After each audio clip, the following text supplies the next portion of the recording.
Azad Samaj party के अध्यक्ष चंद्रशेखर आजाद शुक्रवार को मेरठ जिला जेल पहुंचे। यहां उन्होंने पार्टी के राष्ट्रीय महासचिव रविंद्र भाटी समेत 17 गुर्जर नेताओं से मुलाकात की, जिन्हें 21 सितंबर को दादरी महापंचायत के दौरान गिरफ्तार किया गया था। जेल गेट पर वरिष्ठ जेल अधीक्षक वीरेश राज शर्मा ने सांसद का हाथ जोड़कर स्वागत किया। चंद्रशेखर ने समर्थकों से कहा, जेल में बंद लोग उनके परिवार के समान हैं और उनके लिए हर संभव प्रयास करेंगे। चंद्रशेखर के काफिले को मेरठ में रास्ते में 5 जगह रोका गया। वहीं सिवाया टोल प्लाजा पर एसपी क्राइम ने रोकने के बाद 4 गाड़ियों को आगे भेजा। वहीं मोदीपुरम फ्लाईओवर और कैंट के गांधीबाग के पास भी पुलिस ने काफिले को रोका और इन जगहों पर सांसद और उनके कार्यकर्ताओं की पुलिस से झड़प हुई। वहीं प्रारंभ में जेल में मिलने की अनुमति नहीं थी, वहीं अंत में सांसद को परमिशन मिलने के बाद जेल में प्रवेश मिला। वहीं मेरठ से अरुण कुमार की रिपोर्ट।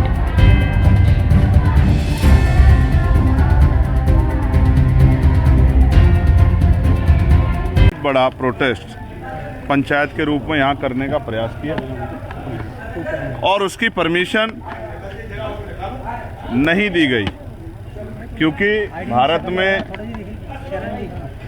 सम्मान को जो स्वाभिमान सम्मान है उसको बहुत दिल से जो है जोड़ा जाता है।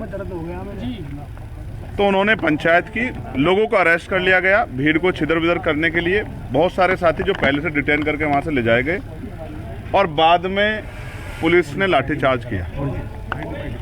लेकिन पहले दिन 151 का मुकदमा था। पुलिस जानती है इस बात को, आम आदमी भी जानते हैं, मीडिया भी जानती है। उसमें 26-27 लोगों को जेल भेजा गया, जिनमें प्रमुख रूप से हमारी पार्टी के राष्ट्रीय महासचिव, मेरे भाई, मेरी बाजू, गुर्जर समाज का स्वाभिमान सम्मान भाई रविंद्र कुमार भाटी जी, भाई प्रवेश गुर्जर जी, विशाल ढाईकी जी, भाई सोनू गुर्जर जी, अनिल कसाना जी, अमित कसाना जी, दीपक बिजोपुरा जी, रविंद्र गुर्जर जी, अभिनव मोतला जी, इन तमाम साथियों को और इनके साथ और बहुत सारे साथियों को जेल में भेज दिया गया। 2 दिन बाद इनके खिलाफ एक मुकदमा पंजीकृत किया गया, जिसमें बीसी उनकी कल हुई। ये जो सारे लोग हैं ये अपने स्वाभिमान सम्मान के, अपने महापुरुषों के स्वाभिमान सम्मान की लड़ाई लड़ने आए थे और इनको मिला क्या सरकार की तरफ से? निर्दोष होते हुए जेल, अपमान, जातिगत गालियां।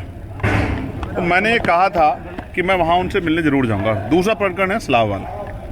अरे भैया कौन लग रहा था? तो मैं गुर्जर समाज के अपने भाइयों से मिला और मैं जिस तरह मैंने उनको सुना, मैं बहुत गारंटी से कहता हूँ ये राजनीतिक लड़ाई नहीं है, ये सामाजिक लड़ाई। गुर्जर समाज के स्वाभिमान सम्मान पे हमला हुआ है और गुर्जर समाज के नौजवान इसको बर्दाश्त नहीं करेंगे। वो उन्होंने अनशन भी किया, वो हर कीमत चुकाने को तैयार हैं अगर गुर्जर समाज के स्वाभिमान पे कोई आँच आएगी। और मैं जहाँ तक समझता हूँ गुर्जर समाज बड़ा स्वाभिमानी समाज है। वो जब स्वाभिमान की बात आती है तो वो हर कीमत को चुका देता। मेरा तो बहुत दिली रिश्ता है। लगातार कहीं ग्वालियर में मीर भोज जी की जो प्रतिमा है उसको टीन से ढक दिया जाता है, कहीं झूठे मुकदमे होते हैं, कहीं और तमाम तरह की चीज़ें। ये सब चीज़ें हम अपनी आंखों से देख रहे हैं किस तरह से पूरे समाज की पट्टियाँ लगा दी जाती हैं, पूरे समाज को दबाने डराने का काम किया जा रहा है। लेकिन ये समाज स्वाभिमान समाज झुकने वाला नहीं है। सरकार को आइडिया नहीं था कि ये जो आग वो लगा रहे हैं ये किस तरह फैलेगी। सरकार को इन चीज़ों को गंभीरता देना चाहिए और पुलिस को, एडमिनिस्ट्रेशन को आंख बंद करके नहीं, जिम्मेदार से कार्रवाई करनी चाहिए। सलावा प्रकरण के जो पीड़ित हैं जिनको जेल भेजा गया, उनसे प्रशासन ने, पुलिस ने और यहाँ का जो एडमिनिस्ट्रेशन, उन्होंने मिलने की इजाज़त में नहीं दी।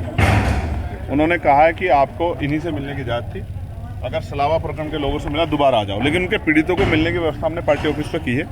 मैं वहाँ जाऊँगा, उनको सुनूंगा और जिस तरह से भी उनकी आवाज़ उठाई जा सकती है उसको उठाऊँगा। और यहाँ इस प्रकरण में जो लोग बंद है, अगर अगले 1 हफ्ते के अंदर इनको नहीं छोड़ा गया तो आज़ाद समाज पार्टी पूरे प्रदेश में एक मजबूत आंदोलन करेगी और ये आंदोलन की गूंज लखनऊ तक नहीं दिल्ली तक जाएगी। मैं इस बात का आपको विश्वास दिलाऊं। अपने भाइयों को जेल में सड़ने के लिए हम लोग नहीं छोड़ सकते, ठीक है? ये बात आप जान। नेताजी से बात हुई। यहाँ कई जगह रोका गया, अब बताया जा रहा है कि कार्यकर्ताओं के साथ भी कुछ मारपीट की सूचना आ रही है। भाई ये सरकार जो है तानाशाही सरकार है। अब कोई सांसद, चुनावा सांसद जेल में नहीं जा सकता है, उसके लिए अनुबंध है कि वो इतनी गाड़ी 5 जगह तो मुझे रोका गया बैरिकेडिंग लगा के, कई जगह तो मुझे ही बैरिकेडिंग हटाना पड़ा है। ये लोकतांत्रिक व्यवस्था है क्या? ये प्रजातंत्र है? ये तो एक तरह की हिटलरशाही है। इस हिटलरशाही का अंत होगा, जनता ही करेगी। ये हमेशा नहीं रहेगा। जो आज का माहौल है ये बदलेगा। चंद्रशेखर जी, ये जो दर्द आप बयां कर रहे हैं, यही दर्द जो सोनम तोमर आए थे, जो बीजेपी के मंत्री हैं, उनका भी था कल। वो कह रहे हैं विपक्ष ने कराया था, ये कहा कि ये इलीगल हुआ है और गलत तरीके से वो जेल भेजा। ये विपक्ष की साजिश है। उन्होंने कहा विपक्ष की साजिश। नहीं, उनको पूछने दीजिए। मेरा सवाल उनका कहना था कि जातीय आवाज नहीं आ रही, ये करना चाहता है, इसलिए इस तरह की राजनीति। ठीक, बहुत अच्छा सवाल है। अब जवाब भी सुन लो प्यारे भाई। उनकी सरकार है, उन्हीं की पुलिस है, उन्हीं का एडमिनिस्ट्रेशन है। टोल पे घटना हुई थी, मुकदमा भी लिखा गया था। कितने लोग जेल गए? कौन करवा रहा जातीय संघर्ष? किसने लगाया बोर्ड? इनकी क्या मांग थी कि बोर्ड हटा दो? क्या गलत मांग थी? मैं तो आज ये कह रहा हूँ, हालांकि मैं किसी जातियों का समूह है, मैं बोलता नहीं हूँ, लेकिन सम्राट मीर भोज जी को लेकर जो प्रकरण चल रहा है, मैं इस राज्य सरकार से मांग करता हूं कि वो उसको कोर्ट में ले जाए और सुप्रीम कोर्ट उस पर डिसीजन दे कि ये जातियों में जो है बांट कर और जिस तरह का विवाद कराने की कोशिश की जा रही है सरकार द्वारा, कोई भी विवाद सरकार के बगैर नहीं होता है, तो ये खत्म हो जाए, इसमें स्पष्ट हो जाए। उसके लिए इस पूरे विवाद को सुप्रीम कोर्ट ले जाना चाहिए।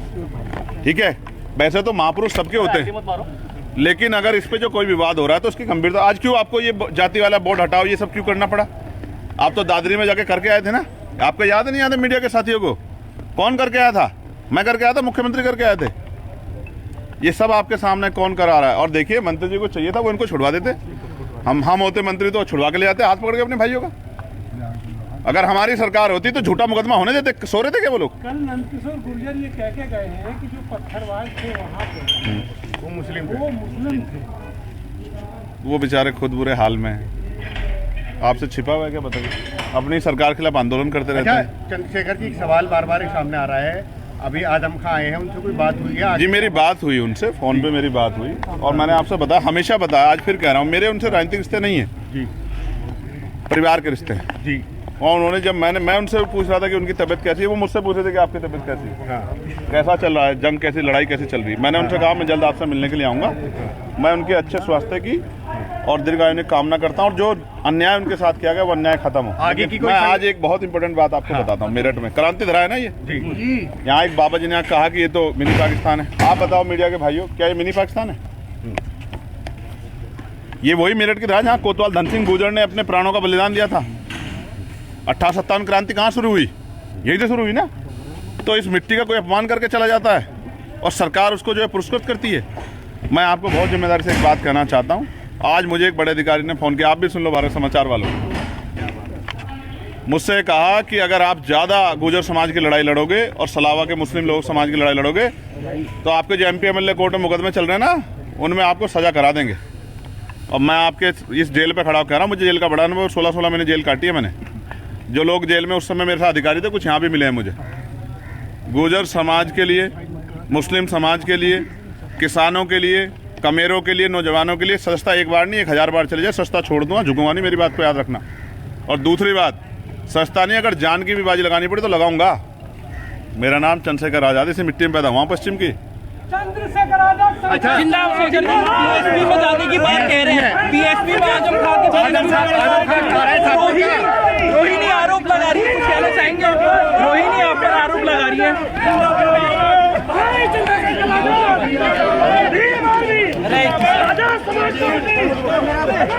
बड़ी मुश्किल से बचाए थे लीड मैंने। ओ ये लीड आईडी तो पकड़ा, कहाँ से देखा तुमने? बहुत बड़ा